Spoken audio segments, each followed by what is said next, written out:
নমস্কার শ্রোতা বন্ধুরা, আপনারা শুনছেন 91.2 FM রেডিও সুন্দরবন, সাথে আমি আর্চেরিয়া। এবং আমার সাথে যিনি আজ আছেন, পরিচয় তো করবই, কিন্তু ব্যক্তিগতভাবে যিনি আছেন সে আমার স্কুল লাইফের বান্ধবী।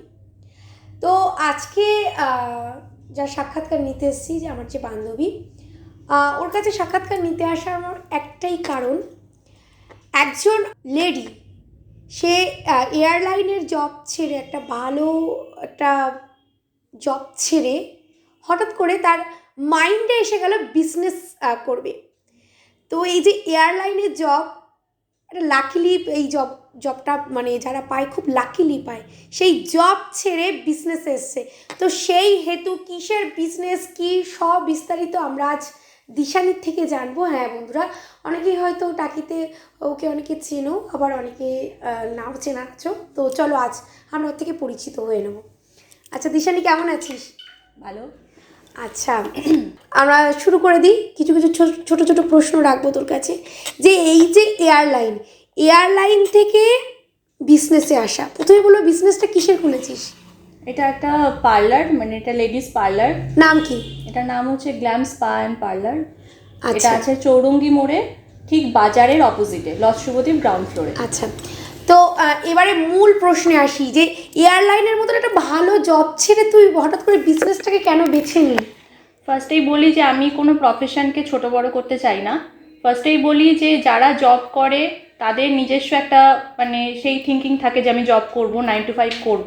একদম। কিন্তু 9 to 5টা কোথাও না কোথাও আমার, যেহেতু আমি কর্পোরেটে ছিলাম, তো কোথাও না কোথাও একটা বাধা ধরা জীবন আমার ঠিক পোষাচ্ছিল না। আর সত্যি কথা বলতে, সেই সকালে উঠে অফিস যাও আর সন্ধেবেলা ফিরে নিজের জন্য একদমই সময় আমি পেতাম না। একদম। তো সেখানে দাঁড়িয়ে আমার মনে হলো যে এই পার্লার বিজনেসের মধ্যে একটা কোথাও না কোথাও ক্রিয়েটিভিটি আছে, আর এটা করে আমি কোথাও না কোথাও নিজের জন্য অনেকটা সময় পাই, এবং এই কাজের মধ্যেও আমি একটা আনন্দ খুঁজে পাই, যেটা আমি হয়তো 9 to 5-এর মধ্যে কোথাও না কোথাও একটু মানে সেটা ল্যাক করছিল। সব থেকে বেশি সাপোর্ট কার পেয়েছিস? অবশ্যই বাবা মা, আর আমার বাবার সাপোর্ট সব থেকে বেশি। কারণ মানে আমার মতো কম এজে এখনো পর্যন্ত যারা এই পার্লার প্রফেশনে ওনার আছে, তারা এখনও আমাদের লোকালিটিতে বা বাইরেও, তাদের মধ্যে মনে হয় আমার জানা যে সব থেকে ইয়াংগেস্ট হয়তো আমি। কারণ এত কম বয়সে মানে এতটা হয়তো মানে স্টার্ট আপ বা এরকম বিজনেসে মানে ইনভেস্ট করাটা একটা অনেকটা রিস্কের ব্যাপার হয়ে যায়। একদম একদম। তো বাবা মার সাপোর্ট না থাকলে সেটা কখনই হতো না।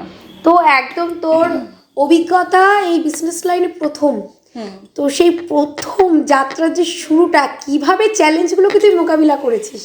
ফার্স্টে তো প্রথমেই তো জব ছাড়াটা একটা অনেক বড় ডিসিশন, যে হঠাৎ করে আমি একটা ভালো কর্পোরেট লাইফটা ছেড়ে দিয়ে আবার এই টাকিতে ফিরে এসে মানে নিজের জন্য নিজের নতুন করে আবার কিছু একটা স্টার্ট করা। ফার্স্টে বাবা মা সাপোর্ট করেছে, বাবা মাকে আমি খুলে ব্যাপারটা বলেছি যে আমি ওখানে মানে ওইভাবে জার্নি করে রোজ অফিসে গিয়ে ওইভাবে আমার পারছিলাম না, আমি কোথাও না কোথাও আমি ঠিক খুশি হতে পারছিলাম না কাজের মধ্যে বল, বা নিজের স্যাটিসফাই হতে পারছিলাম না। তো কোথাও না কোথাও যখন বাড়ি এসে একটা ফেজ গেছে যে আমি পুরো একা থেকেছি রুমের মধ্যে, পুরো মানে বুঝতে পারছিলাম না যে নেক্সট এবার কী করবো। কারণ কোথাও না কোথাও কেরিয়ারটা অনেক মানুষেরই একটা প্রায়োরিটি, যে লাইফে পড়াশোনা করে কেরিয়ারটা আগে করবো। সেই ভালো কেরিয়ারটা ছেড়ে দিয়ে এসে যখন মানে বাড়িতে একটা কোথাও না কোথাও ডিপ্রেসিং ফেজ গেছে আমার লাইফে। তো তারপর বাবা মার সাপোর্ট, বাবা বললো যে আমি ইনভেস্ট করছি, এবং তারা ভরসা দিল, তো কোথাও না কোথাও হয়ে গেছে। আচ্ছা, খুব ভালো লাগলো দিশানির কথা শুনে। আরও কিছু কথা আমরা দিশানির থেকে শুনে নেব। তো দিশানি, এই এয়ারলাইনের জব আর তোর এই পার্লার, এই বিজনেস এর ভিতরে তুই তফাৎটা কী পেয়েছিস? তফাৎ তো অনেক কিছু আছে। একটা জিনিস যেটা ফার্স্টে মিল বলি, একদম একদম মিল যেটা, সেটা হচ্ছে কাস্টমারের সাথে ডিল করা। যেখানে আমি আগেও যেখানে জব করতাম সেখানে আমাকে কাস্টমারের সাথে ইন্টারাক্ট করতে হতো কোথাও না কোথাও, এখানেও তাই। কিন্তু যেটা ডিফারেন্স সেটা হচ্ছে এখানে আমার যারা টিমে আছে, যেমন আমার পার্লারে যারা দিদিরা আছে, তারা ভীষণ সাপোর্টিভ। আমার মা ভীষণ। কতজন স্টাফ আছে তোর পার্লারে? মোটামুটি 2-3 জন থাকে। পুজোর সময় হয়তো আমাকে হয়তো তখন সেই হিসাবে বেশি লোক নিতে হয়, কিন্তু মানে কনসিস্টেন্সি 2-3 জন আছে। তার মধ্যে দীপ্তিদি আছে, পিঙ্কি আছে, আরও যারা আমাদের এখানে কাজ করেছে তারা ভীষণ সাপোর্টিভ। আর আমার মা থাকে আমার সাথে সাথে। তো কোথাও না কোথাও সবার সাপোর্টে আর মানে একটা টিম ওয়ার্কে তো কোথাও না কোথাও হয়ে যায়। কটা থেকে এই পার্লার ওপেনিং হয় আর বন্ধ হয় কখন? সকালে 10:30, 10টা 10:30টার মধ্যে আমরা ওপেন করার চেষ্টা করি। পুজোর সময় হয়তো বা অকেশনালি বা যখন মানে রাশ থাকে তখন আরও একটু সকালে খুলি। আর সন্ধ্যেবেলা এরকম 9টা, সারাদিনই মানে 20 মানে আমাদের উইকে সব কটা দিনই খোলা থাকে, এরকম পার্টিকুলার কোনো দিন নেই যে বন্ধ। আচ্ছা, তো কাস্টমারদের জন্য কি কি থাকে এখানে? কাস্টমারদের জন্য আমাদের পার্লার সার্ভিসের যেগুলো আছে, যেমন হেয়ারের কাটিং থেকে স্টার্ট করে আমাদের গ্রুমিং, যেমন ফেসিয়াল, পেডিকিওর, ম্যানিকিওর থেকে স্টার্ট করে হেয়ার স্পা, হেয়ারের অ্যাডভান্স কাজ যেমন কেরাটিন, স্ট্রেটনিং, স্মুথনিং থেকে শুরু করে এগুলো সবই আছে। আর পুজোর সময় কিছু অফারও থাকে। আচ্ছা। আর ফেস্টিভ সিজনে মানে যে কোনো, যেমন ভ্যালেন্টাইন্স ডে আসছে বা হয়তো সরস্বতী পুজো আসছে, তখন কিছু না কিছু অফার আমরা ছাড়তে থাকি কাস্টমারদের কথা আচ্ছা ভেবে। আচ্ছা। তো কত বছর বা কত দিন হলো এই বিজনেস লাইনে আছিস? আর এয়ারলাইনে চাকরি পেয়েছিলি কত সালে? আমার এক্স্যাক্ট সালটা তো মনে নেই, তবে এই প্রফেশনে আমার 3 বছর হতে যায়, ঠিক আছে। আর মানে পার্লার খুলেছে আমার 3 বছর হতে যায়। আর তার আগে 1 বছর গ্যাপ দিয়ে তার আগে আমি জবটা ছেড়েছি। তো এটাই। আচ্ছা, আর এই পার্লার নিয়ে, বিজনেস নিয়ে তোর ভবিষ্যৎ পরিকল্পনা কি আছে? আরও নিশ্চয়ই আছে। হ্যাঁ, আস্তে আস্তে আপডেট করবো, আরও নতুন যেভাবে আপডেট হবে সেই সাথে সাথে নতুন মেশিন তোলা বা যেভাবে কাস্টমারের রিকোয়ারমেন্ট থাকবে সেইভাবে আমরা আরও ফার্দার আপডেট করবো। আচ্ছা আচ্ছা। তো বিজনেস দেখ অনেক রকমের হয় দিশানি, তো তার মধ্যে তুই পার্লারকে বেছে নিয়েছিস। তো এই পার্লারের এই যে বিজনেস, তোর এর বিশেষত্ব কি সেটা যদি একটু বলিস। বিশেষত্ব বলতে এখানে একটা জিনিস, যে এটা মেয়েদের জন্য করা।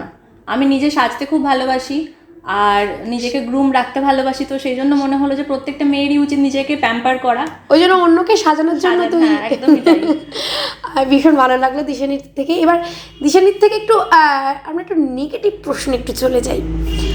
আমরা যখনই আমাদের সাফল্যের লক্ষ্যের দিকে যাই তখন কিন্তু উথাল পাথাল থেকেই থাকে, ঠিক? তো দিশানি এই যে আজকে সাকসেস ওম্যান, তো ও সত্যি খুব অল্প বয়স, আমারই বন্ধু। তো ও ঠিকই বলেছে, টাকির মধ্যে ওই ফার্স্ট লেডি যে এমন একটা বিজনেস প্রথম মানে করার সাহস রেখেছে।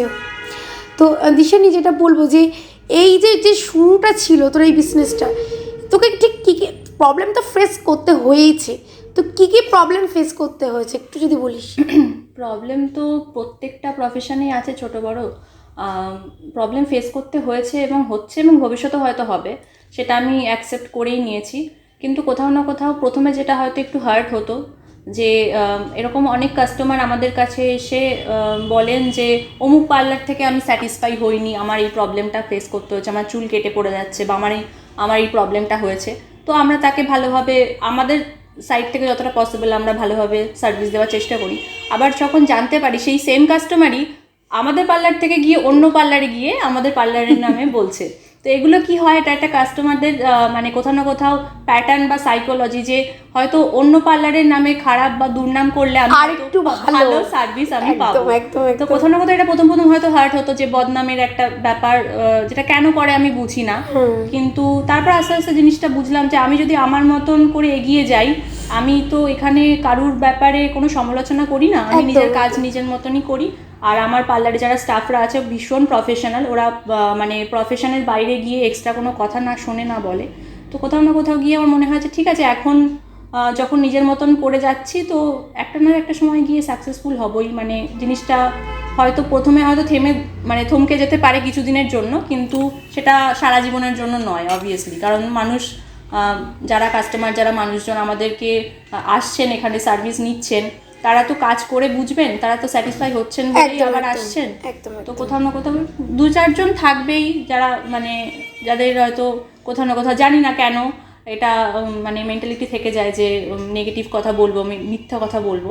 কিন্তু সবাই তো সেম নয়, আমাদেরকে অনেক মানুষ ভালোবাসেন এবং আমাদের রেগুলার কাস্টমার প্রচুর, যারা আমাদেরকে ভীষণ ভীষণ মানে কি বলবো অ্যাপ্রিসিয়েট করেন আর প্রশংসা করে এখানে এসে। আর রীতিমতো মানে কি বলবো ফোন করে মানে রিল্যাক্সের একটা কি হয় না, মানে সবসময় কোথাও না কোথাও যে আমরা ভালো সার্ভিসের থেকেও একটা হয় কনসিস্টেন্সি, মানে যে প্রথমবার ভালো করছি বা পুজোর সময় হয়তো রাশ থাকলে ভালো সার্ভিস পাবো কি, ভিড়ের সময় সেটা একটা হ্যাঁ, এটা থাকে। আমাদের একটা টেনশন থেকে যায়, যে আমার ভিড়ের ব্যক্তিগতভাবে সময় পাবো ওটা কি? থেকে যায় হ্যাঁ, একদম। ভিড়ের সময় পাবো কি, কিন্তু আমাদের এখানে সারা বছরই পুজোর সময় এসে যে সার্ভিসটা তুমি পাবে, অফ সিজনে এসেও সেম সার্ভিসই পাবে।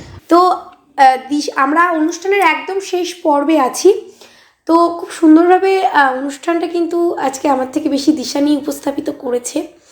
দিশানি কিন্তু মানে আমাদের 2026-এ দাঁড়িয়ে একজন অনুপ্রেরণা।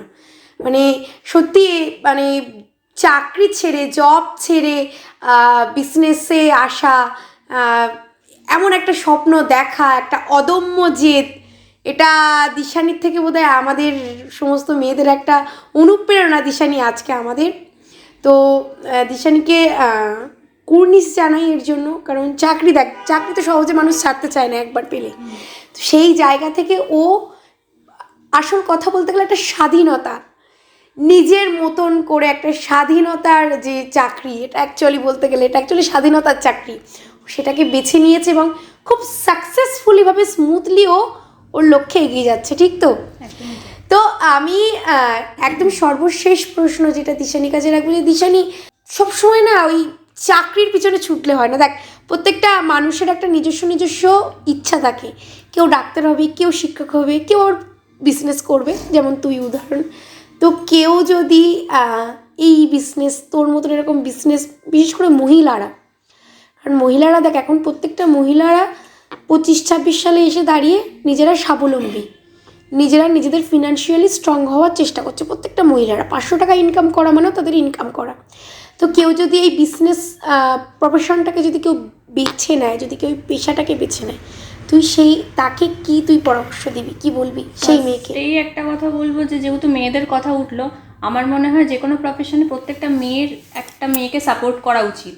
কারণ আমি আজকে পার্লার প্রফেশনে আছি, কেউ মেকআপ প্রফেশনে আছে, কেউ নেল এক্সটেনশনে আছে, কেউ মেহেন্দিতে আছে। তো আমরা এই জনারটা যদি প্রত্যেককে সাপোর্ট করি, তাহলে জিনিস প্রত্যেকে গ্রো করতে পারে। একদম।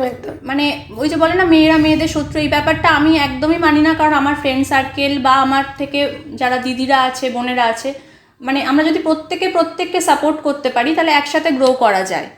আর জব বা বিজনেস আমি কোনোটাকেই ছোট করছি না, যেটা ফিল্ডেই, মানে অনেক সময় বাবা মারা হয়তো ফোর্স করে যে জব করার জন্য বা ডাক্তার হতে হবে, ইঞ্জিনিয়ার, সেটা তো তাদের প্রত্যেকের পার্সোনাল কিন্তু মানে যেটা মন থেকে স্যাটিসফাইড লাগবে, যেটা ভালো লাগবে করতে, আর সব থেকে বড় কথা যার যেটা ড্রিম, আমার মনে হয় সেই দিকেই তার ফোকাস করা উচিত।